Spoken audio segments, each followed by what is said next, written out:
अस्सलाम वालेकुम। Today we discuss about stop over thinking. इस टॉपिक में हम लोग क्या क्या डिस्कस करेंगे, इंट्रोडक्शन ऑफ थिंकिंग करेंगे, right and versus wrong thinking, my story, over thinking, analysis of mind, why do we over think, time, causes of over think, symptoms of over thinking, how to stop over thinking.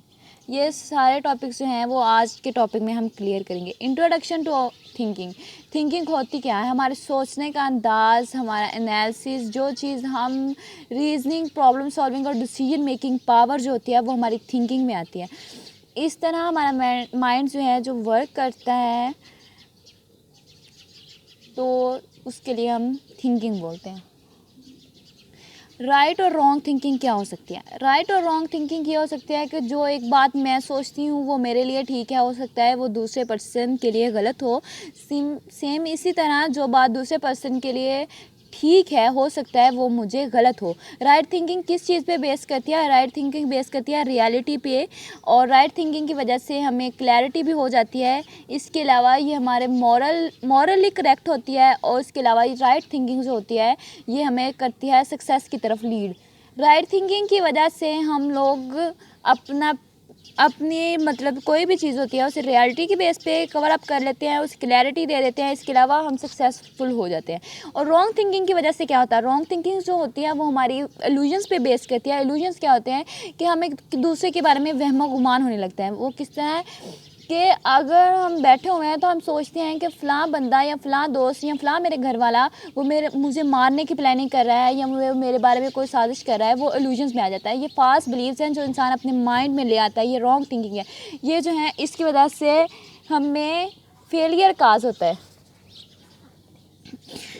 अब thinking में my story किस तरह, मैं over think किस तरह करती हूँ? मैं ओवर थिंक किस तरह करती हूँ? फॉर एग्जांपल कि मैंने अपने $10,000 जो हैं वो खो दिए हैं, तो अब मैं उसी के बारे में सोचती रहूँगी, उसी के बारे में सोचती रहती हूँ कि वो मैंने अपने $10,000 जो थे वो तकरीबन लाख की प्राइस में पाकिस्तानी पैसों में बनते हैं, लेकिन मैं हर टाइम उसके बारे में सोचती रहती हूँ कि मैंने वो अपने पैसे गुम कर लिए हैं और यहाँ उसकी वजह से मुझे अच्छा खासा लॉस हुआ है। दूसरा पॉइंट जो है वो कैरियर का है। हम अपने कैरियर के बारे में भी ओवर थिंक करते हैं कि ये हमारा कैरियर क्या होगा, हमारा फ्यूचर क्या होगा, हम क्या करेंगे, हम कैसे रहेंगे, हम कैसे नहीं रहेंगे। ये सारी चीज़ें जो हैं ये हमें ओवर थिंकिंग की तरफ लीड करती हैं।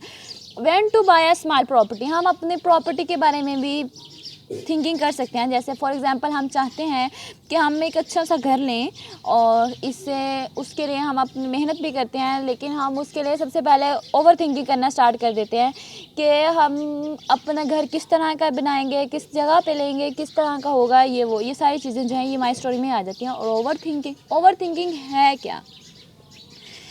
हम किसी भी चीज़ के बारे में एक नॉर्मल थिंकिंग होती है, अगर हम उसे बात को सोचते हैं और छोड़ देते हैं। एक ऐसा पॉइंट होता है जिस पे हम स्टक आउट हो जाते हैं, हम सिर्फ उसी को सोचते रहते हैं, उसी पे बात करते हैं, हम कोई और बात नहीं करते, कोई और चीज़ नहीं सोचते, कुछ और नहीं करते।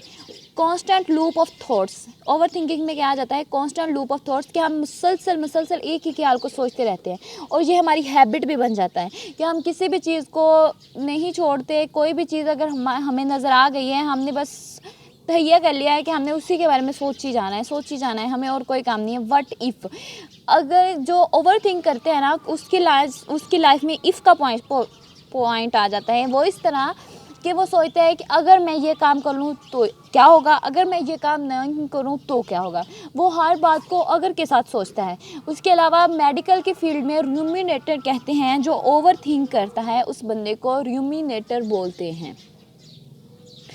इसके अलावा हमारे पास्ट और फ्यूचर पे डिपेंड करती है ओवर थिंकिंग। मतलब हम ये सोच सकते हैं हमारे पास्ट में क्या हुआ था, हम उसी के बारे में सोचते रहते हैं, या हम ये सोचते रहते हैं कि हमारे फ्यूचर में क्या होगा, हम उसे फ्यूचर में किस तरह डिस्क्राइब करेंगे, ये वो। लेकिन हम लोग मतलब सिर्फ इसी एक ही बात पर हम प्रेजेंट में नहीं रहते। एनालिसिस एंड एवेलुएट, हम अपनी चीज़ों को एनालाइज करते हैं और एवेलुएट करते हैं, लेकिन उसी एक ही पॉइंट को एनालाइज करते हैं और एक ही पॉइंट को एवेलुएट करते हैं, उसके अलावा हम किसी पॉइंट पे फोकस नहीं कर पाते।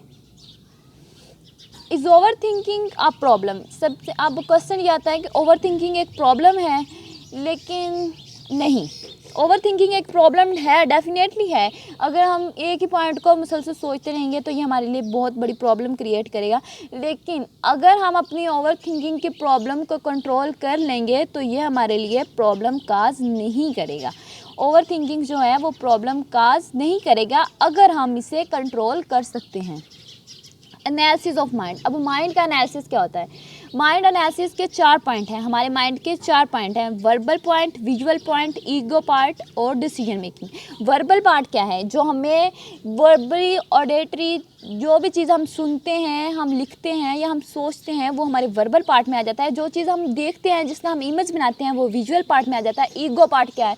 कि अगर हम उस पॉइंट के बारे में सोचते हैं अपनी थॉट्स के अकॉर्डिंग कि ये पॉइंट सही है या ये पॉइंट्स मुझे करना चाहिए या ये काम मुझे नहीं करना चाहिए, वो ईगो पार्ट में आ जाता है। डिसीजन मेकिंग कि हम उस पर हम उससे डिस्क्राइब कर लेते हैं या हम उसके अकॉर्डिंग खुद को सेटिस्फाई कर लेते हैं कि ये डिसीजन मैं कर रही हूँ या ये काम मुझे करना है या नहीं करना। अब ये एक साइकिल है और ये कंटिन्यूसली साइकिल है और ये रिपीट नहीं होता। वर्बल पार्ट से विजुअल पार्ट, विजुअल पार्ट से ईगो पार्ट और ईगो पार्ट से डिसीजन मेकिंग और डिसीजन मेकिंग से अगेन वर्बल पार्ट। ये किस तरह है मैं आपको एक एग्जांपल से समझाती हूँ कि फॉर एग्जांपल कोई मुझे आके कहता है कि आपको वो काम करना चाहिए, फॉर एग्जांपल आपको ऑनलाइन जॉब करनी चाहिए। सब उसके बाद मैं उसका विजुअल इमेज अपने माइंड में बनाऊंगी कि मैं ऑनलाइन जॉब किस तरह कर सकती हूँ, कि उसकी मुझे क्या अर्निंग होगी या उससे मुझे क्या फ़ायदा मिलेगा। उसके बाद ईगो पार्ट आ जाएगा। मैं उसके बारे में थिंक करूँगी कि ये जो है ये मेरे लिए बेस्ट रहेगा, ये नहीं रहेगा। At the end decision making part आ जाएगा कि मैं डिसीजन क्या कर पाई हूँ, कि मुझे अपनी ईगो पार्ट को सेटिस्फाई करने के बाद क्या मैं इस काबिल हो गई हूँ कि मुझे वो करना चाहिए या नहीं करना चाहिए। तो eight the and verbal part में अगेन उसे रिप्लाई कर सकती हूँ कि मैंने ये काम करना है या नहीं करना। अब क्वेश्चन ये आता है कि why do we over think, कि हम ओवर थिंकिंग करते ही क्यों हैं। उसके पीछे बहुत सी रीजंस हो सकते हैं। इनकम्प्लीट डिज़ायर्स के इंसान की बहुत सारी विशेष होती हैं, एक पूरी हो जाती है तो दूसरी आ जाती है, दूसरी पूरी हो जाती है तो तीसरी आ जाती है, कि इंसान बिल्कुल विशेष से भरा हुआ है, उसकी डिज़ायर्स कभी भी एंड नहीं होती। फॉर एग्जाम्पल अगर कोई घर चाहता है तो उसे घर मिल गया है, लेकिन उसके बाद वो चाहेगा कि मुझे इससे भी बड़ा घर मिल जाए। अगर कोई जॉब चाहता है, उसे जॉब मिल गई है, लेकिन उसके बाद वो चाहेगा कि मुझे इससे भी अच्छी जॉब मिल जाए। इनकम्प्लीट डिज़ायर्स रहेंगी। इन्फीरियरिटी कम्प्लेक्स के आ जाएंगे। इन्फीरियरिटी कम्प्लेक्स ये हो जाएगा कि हम खुद को दूसरे से कंपेयर कर देते हैं और दूसरे को खुद से बढ़तर समझते हैं, खुद को कमतर समझते हैं। ये जो है ये चीज़ भी हमें ओवर थिंक करवाती है। ये चीज़ हमें बहुत इफ़ेक्ट करती है। हमें कभी भी किसी को खुद से सुपीरियर और खुद को इन्फीरियर नहीं समझना चाहिए। खुद को दूसरे से कंपेयर बिल्कुल भी नहीं करना चाहिए। ये हमें बहुत ही मायूस करती है।